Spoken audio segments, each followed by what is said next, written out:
Oh no!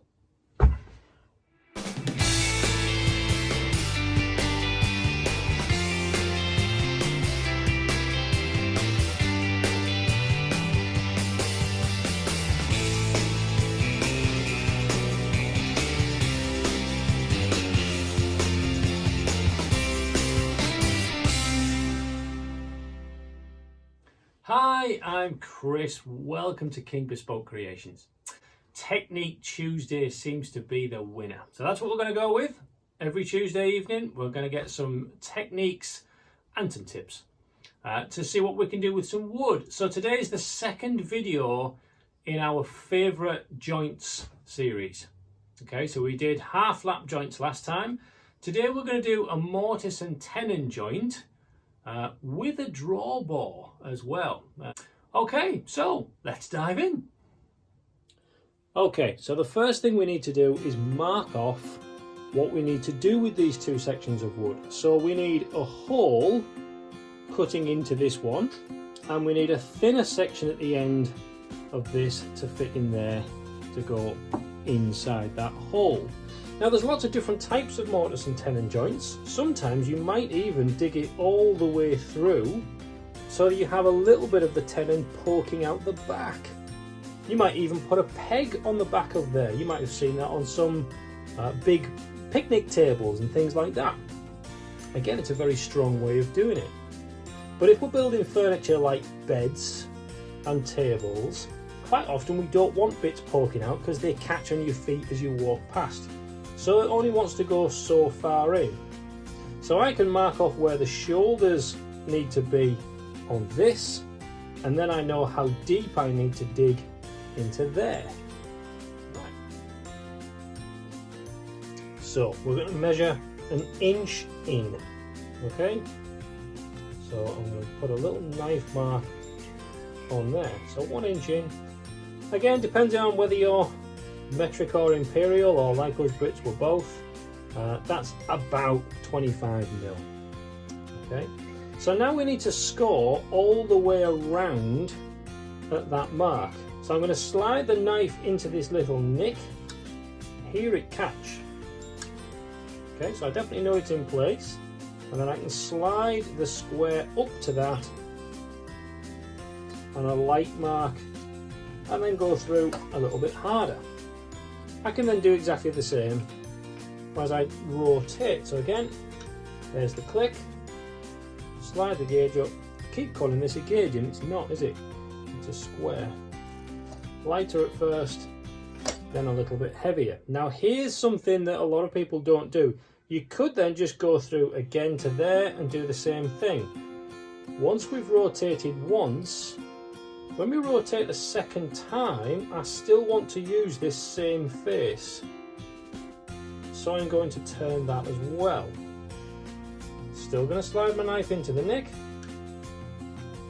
put the square up once, twice, and then I can do that again, and we should have that nick up to there, and that goes through like that. Right, so now that we've marked that off, now we need to know how much to take off on either side to create our tenon and give us some shoulders down the edge. Right, so now we're going to use our marking gauge. Now this is a brilliant tool and makes life very, very easy, because we have 2 pins here. Now what we need to try and do is get those 2 pins to be exactly the same width as the chisel, which you can see at the minute isn't. There's a gap there, look. You can even rattle that inside. So we're going to move that off. So I'm going to loosen this, which moves our stock about, but it also allows me to use this, and we can see how we can move that second tooth.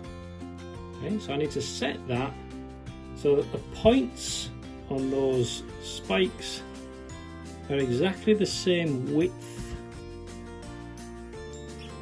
There we go. Can you see that? There. So we've got exactly the same width there.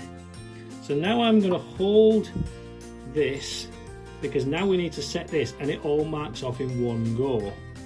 So So now I'm going to try and get those two spots to sit fairly central in here so that we can mark all the way around.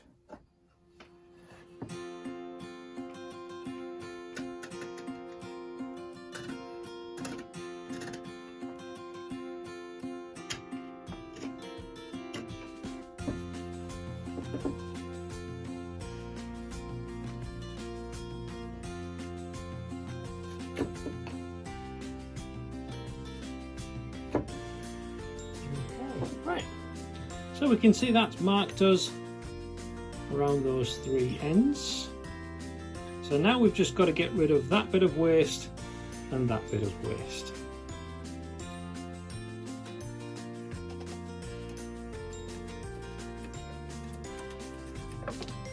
Flicking those away like that just gives us something for the saw to establish, again keeping us really accurate.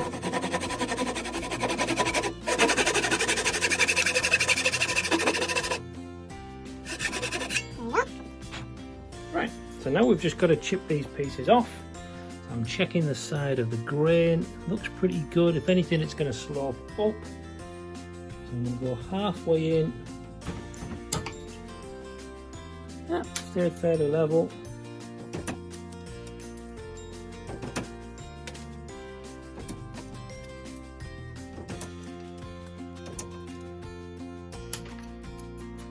So once I've got rid of the waste like that, and they're going to come in from the sides to get right into that groove now, and see if I can just skim that away very gently, not needing a hammer at this point.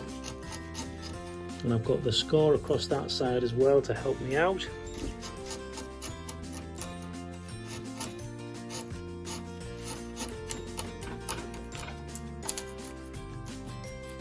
Not going through to the other side because it will blow off that back edge, so now we need to turn it round. If any of you watched the how-to video, just put that in there so the camera can see it, how to do a half lap joint. If you haven't, the description's down below. Check that out. You'll notice that this is exactly the same technique that we used to do that. So once you learn one technique in woodworking, quite often you find you use exactly the same thing to do something else. Skill transference, something like that. Right, so you can just see there's a few fluffy bits in that corner that we want to get rid of, because that might just hold the joint out a little bit. But also you see there's a very faint line inside there. So there's the edge point that's coming along, but there's another one just there, just inside. I'm going to take the chisel. That first line is where the knife mark went into. Now I can actually push my chisel up against there. Alright, now that's going to be big enough that when you make your joint up, you'll see that. I'm going to get rid of it. So I'm going to rest my chisel on the knife line that we made, and then just push in. This is the advantage of having very sharp chisels. Now I keep telling you at the end of every video, go sharpen your tools and I'll see you soon. This is why, if this wasn't sharp, you just wouldn't be able to push that in and it wouldn't give you that nice edge. Now just run that along there. Beautiful! Now if you're worrying about sharpening your tools, we're actually going to have a sharpening video coming up soon. Certainly the techniques that I use to sharpen up without spending hundreds of pounds on different diamond stones and water stones and oil stones and everything else. So that's coming up soon. Make sure you click and subscribe to make sure you catch that and all the rest of the stuff that's going to come through here as well. So now it's time to mark off the leg part of this, where the mortise is going to be dug into. Notice at the minute I've only put shoulders on two sides. I haven't gone all the way around on all four because I'm going to cut that to match our hole perfectly.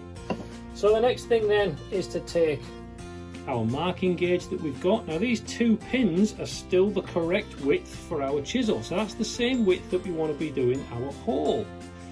But this is in the wrong place because they're not the same widths. So if I just went in like this, you could see there those pins aren't going to be anything like central. So again, we just need to recenter, holding our thumb on here so as not to move the spikes at all, so we get the same width for the chisel, but to then put those 2 lines in the centre of our block. So I'm going to put those stripes effectively on that side, and make sure we're in from this side as well. Lovely. So that's the edges, the long edges, and then we can use our square to mark off the insides. Now if we overrun a little bit on here, not to worry, because that's going to be covered up by the shoulder marks. Try and be accurate. Sometimes things do slip a little bit. Right, so that's our hole. We need to now dig that out. That's marked off there. We need to dig that out using the chisel so that this will then fit inside that hole. So we're going to use the chisel to cut the mortise. Now what I'm going to do is I'm going to mark off there, just with a pencil on my chisel, how deep that tenon is.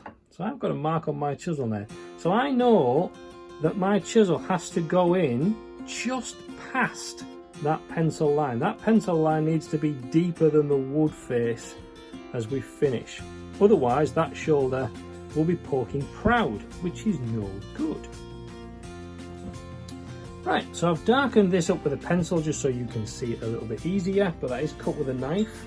So I'm going to use my chisel. Can you see, because it's got the angle on there? Okay, so as we come through, we put the angle on. The angled side is going to go into the waist section. And at first, I'm just going to hold my chisel on and a light tap to just try and chip away these edges to begin with. If we go straight in with the big power blows, those knife marks will move.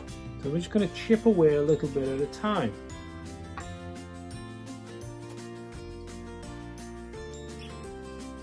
Just a little bit at a time. Just keep moving back. When you hear it get a little bit more solid, that's when you need to stop.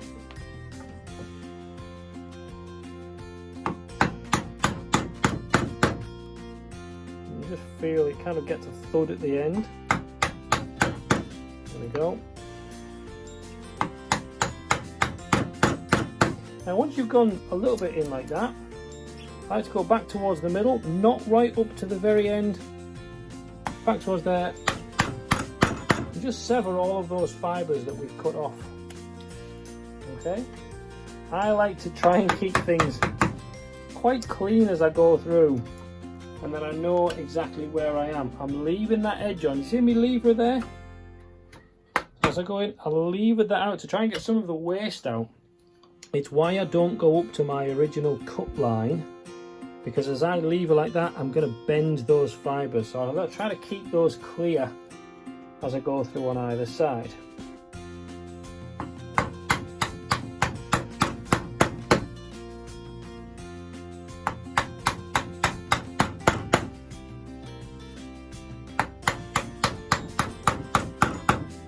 Wanting to twist there, so it's just a case of really holding your chisel, making sure you're not allowing it to twist. It'd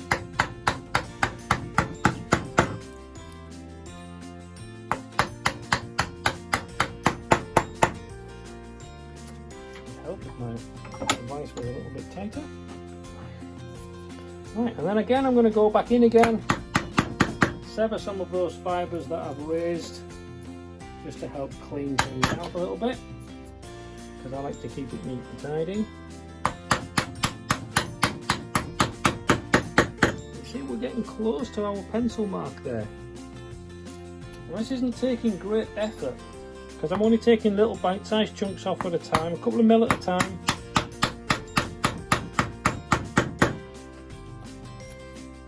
Getting almost all the way down already. So right in the middle there, I think we're almost at it.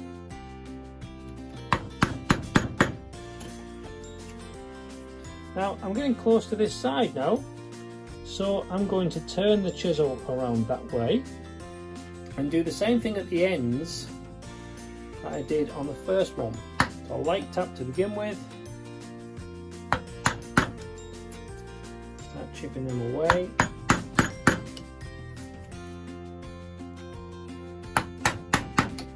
Again, I like to just keep away from the edges for now, and then you kind of work your way down that slope. Let me see if I can show you a little bit better in what's going on inside. So you can see we've got to this stage, so there's some rough stuff in the middle there. There's our clean edge that we need to cut back when we finish.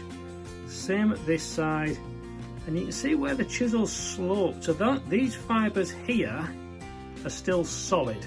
They haven't been cut off yet. There's all the loose stuff at the bottom. So I need to come through, and I'm going to go in with the chisel that way on and just chip those out a little bit at a time as I work my way down, and then it's just a matter of paring off the edges and making them square and neat and tidy. So then I can mark off just with the pencil, because we're going to do something possibly a little unexpected here. I'm not marking this off with a knife, because what I'm not going to do is actually cut these perfectly square to that and perfectly square down here. What I'm going to do is cut slightly narrow on this side, sloping down to slightly wide by the time we get back here. So that's going to create almost like a wedge effect to give us a really tight joint as we go through. Now we should find that that's a reasonably decent joint to fit in there. Not too much of a gap anywhere. It does fit. It's not going to create too much problem getting that in and out. So the width cut that we have is going to create a little bit more tension. Then we can work on that drawbore. Right.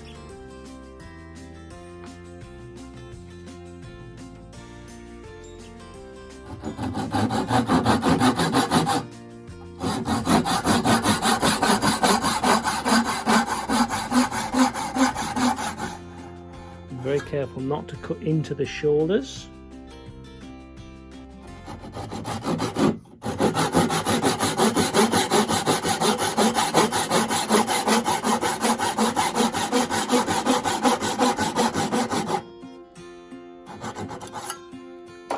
Saw down there, and then just chop them off at the shoulder markings.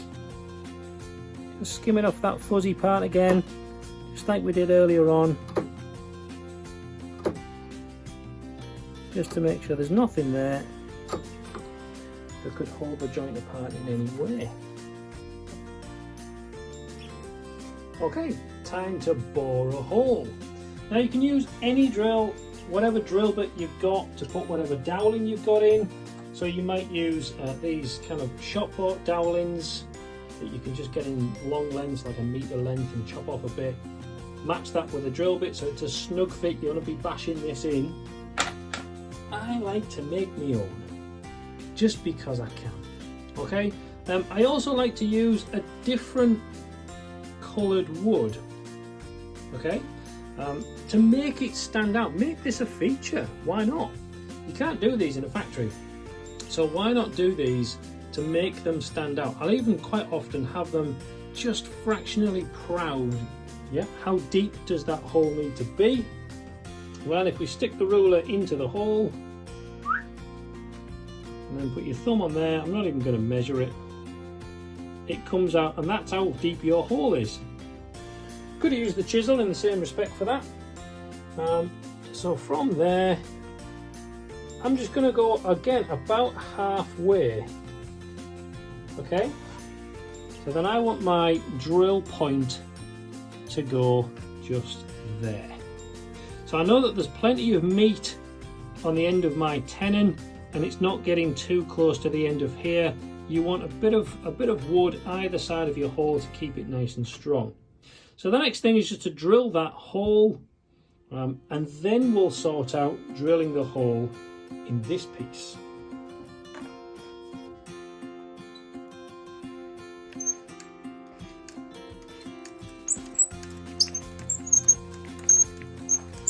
There we go. nice lovely cut from both sides. Right, so now what we're going to do is mark off where the hole on this needs to be. So I'm going to push this in.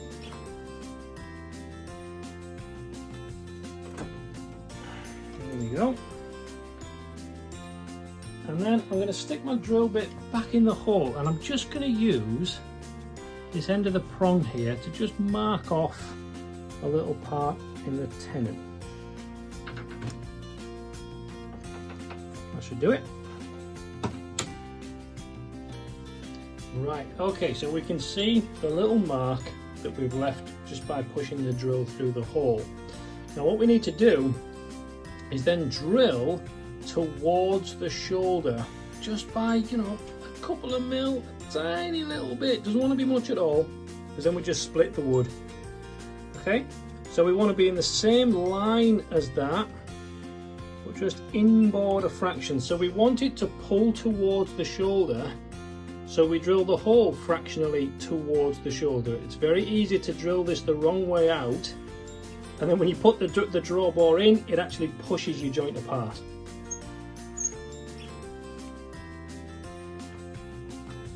And then it's a simple matter of knocking the peg through the hole.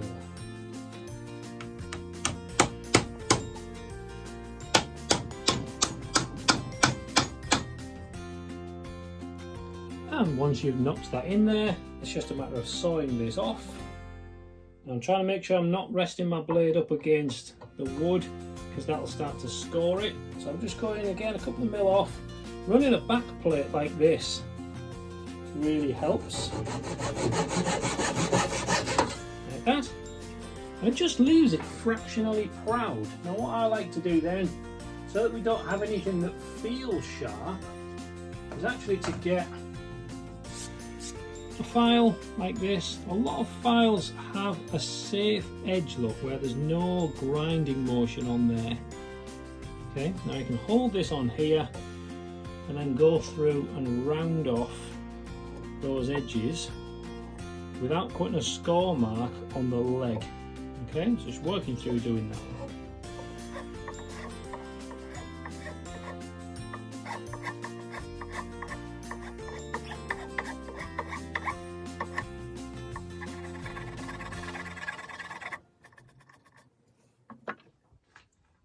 And there we have it, a mortise and tenon joint with a drawbore to pull that in and make that a really, really strong joint. Hope you have fun making one of those. Inevitably you'll need at least 4, and then maybe 8 or 16, or depending on whatever furniture you're building. Join us next Tuesday as we look at dovetails, and even more specifically half lap dovetails. Very pretty things. Really way of claiming it's a handmade piece and not from some factory somewhere. Okay, join us on Fridays for a weekend project. Click like and subscribe. Give me some comments. What would you like to get some technique tips on? And what kind of projects would you like us to see over a weekend? Come and join the family, sharpen your tools, and I'll see you soon.